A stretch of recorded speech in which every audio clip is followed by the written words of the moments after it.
সামনেই আসছে নীল ষষ্ঠী আর তার সাথে এখন চলছে চৈত্র নবরাত্রি। অনেকেই এই সময় ব্রত পালন করেন, তাই আজ নিয়ে এসেছি উপোসের দিনের জন্য স্পেশালি শ্যামাদানার পায়েসের রেসিপি।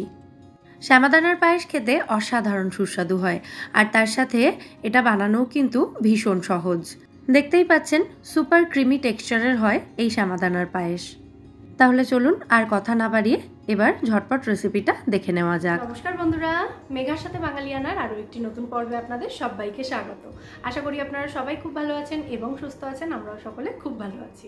সবার প্রথমে একটা কড়াই ভালো করে গরম করে তার মধ্যে অল্প একটু ঘি দিয়ে ঘিটা ভালো মতো গরম করে নিয়ে এতে কিছুটা বাদাম কিশমিশ দিয়ে ভালো করে ভেজে তুলে নেব।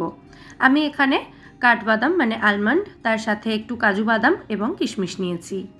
লো টু মিডিয়াম ফ্লেমে রেখে এগুলোকে ভালো করে ভেজে তুলে নেব। হালকা ব্রাউন কালার হওয়া পর্যন্ত এগুলোকে ভেজে নিতে হবে। দেখুন বাদাম কিশমিশটা ভালো মতো ভাজা হয়ে গেছে, তো এবার এগুলোকে আমি কড়াই থেকে তুলে নিচ্ছি। এরপর কড়াইতে যেটুকু ঘি আছে এতেই ভালো করে ধুয়ে জল ঝরিয়ে রাখা শ্যামাদানাটা দিয়ে হালকা করে ভেজে নেব। আমি এখানে 1 লিটার দুধ দিয়ে এই পায়েসটা তৈরি করব, আর 1 লিটার দুধের জন্য আমি নিয়েছি এখানে 2 মুঠো শ্যামাদানা। শ্যামাদানাটা ভালো করে ভেজে নেওয়া হলে পায়েসে খুব সুন্দর একটা ফ্লেভার অ্যাড হবে, আর তার সাথে পায়েসটা কিন্তু কড়াইতে লেগেও যাবে না। যাই হোক, শ্যামাদানাটাকে আমি ধুয়ে জল ঝরিয়ে নিয়েছিলাম, এটাকে কিন্তু ভিজিয়ে রাখিনি। তো শ্যামাদানাটা এখন ভালো মতো ভাজা হয়ে গেছে, তো এবার এর মধ্যে আমি দিয়ে দিচ্ছি লিকুইড দুধ। আমি এখানে পায়েসটা বানানোর জন্য ডাবল টোন দুধ ব্যবহার করছি। আপনারা চাইলে ফুল ক্রিম দুধ দিয়েও এটা বানাতে পারেন। 500 ml করে এখানে 2 প্যাকেট দুধ নিয়েছি। আর দুধটা কিন্তু আমি আগে থেকে জাল দিয়ে রাখিনি, দুধটা একদম প্যাকেট থেকে ডিরেক্টলি এর মধ্যে দিয়ে দিলাম। দুধটা দেওয়ার পরে দেখুন কিছু ছোট ছোট ব্রাউন অংশ ওপরে ভেসে উঠেছে, এগুলো হচ্ছে বাদামের গুঁড়োর। মানে বাদামগুলো ভেজে তুলে নেওয়ার সময় একদম ছোট ছোট টুকরো বা বাদামের গুঁড়ো যেগুলো ঘিয়ের মধ্যে রয়ে গিয়েছিল সেগুলোই এই ওপরটাতে ভেসে উঠেছে। তো আমি একটা চা ছাঁকনির সাহায্যে এগুলোকে তুলে ফেলে দিচ্ছি। আর আমি যেহেতু এখানে ডাবল টোন দুধ ব্যবহার করেছি, তাই দুধটা যাতে একটু ঘন হয়ে যায় তাড়াতাড়ি, তার জন্য আমি এখানে 2 টেবিল চামচ মতো গুঁড়ো দুধ দিয়ে দিলাম। আপনারা যদি পায়েসটা বানানোর জন্য ফুল ক্রিম দুধ ব্যবহার করেন তাহলে গুঁড়ো দুধটা একেবারেই অপশনাল হয়ে যাবে। মানে ফুল ক্রিম দুধ যেহেতু এমনিতেই অনেকটা ঘন হয়, তাই গুঁড়ো দুধটা দেওয়ার প্রয়োজন হবে না। দেখুন কিছুক্ষণের মধ্যেই দুধটা ফুটতে শুরু করেছে। তো এবার গ্যাসের ফ্লেমটা লো টু মিডিয়ামে করে দিয়ে শ্যামাদানাটা পুরোপুরি সেদ্ধ হওয়া পর্যন্ত এটাকে ফুটতে দিতে হবে। শ্যামাদানাগুলো সেদ্ধ হতে মোটামুটি 15 থেকে 20 মিনিট মতো সময় লাগবে। আর এই সময় আমি আরও কিছু কাজ একটু এগিয়ে রাখছি। প্রথমেই আমি এখানে এলাচের দানা বের করে সেগুলোকে গুঁড়ো করে নেব। হামানদিস্তাতে গুঁড়ো করব, আপনারা শিলেও করতে পারেন অথবা মিক্সিতেও করে নিতে পারেন।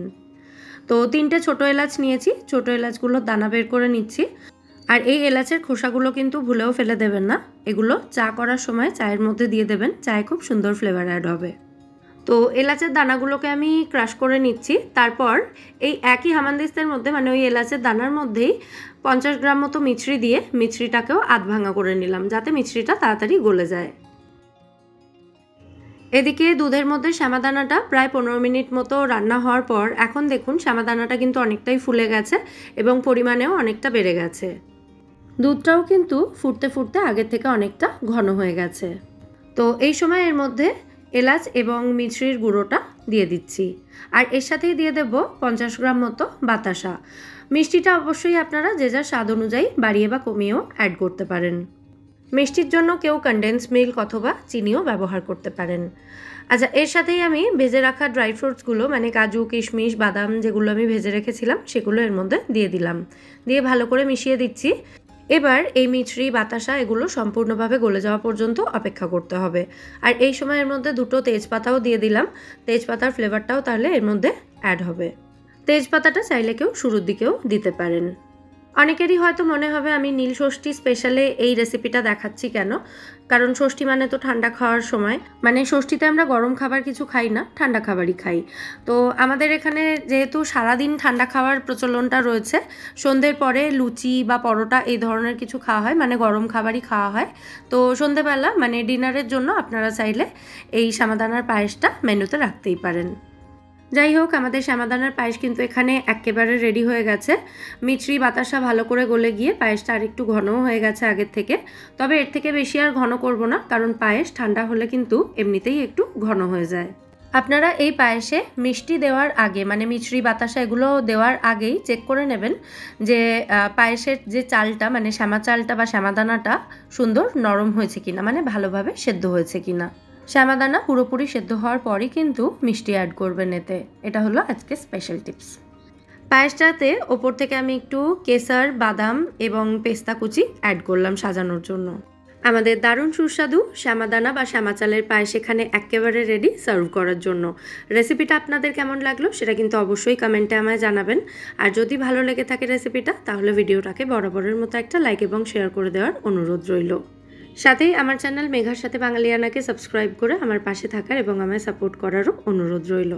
তাহলে আবার দেখা হবে পরের পর্বে। সবাই সুস্থ থাকবেন, ভালো থাকবেন এবং সবাইকে খুব ভালো রাখবেন। নমস্কার।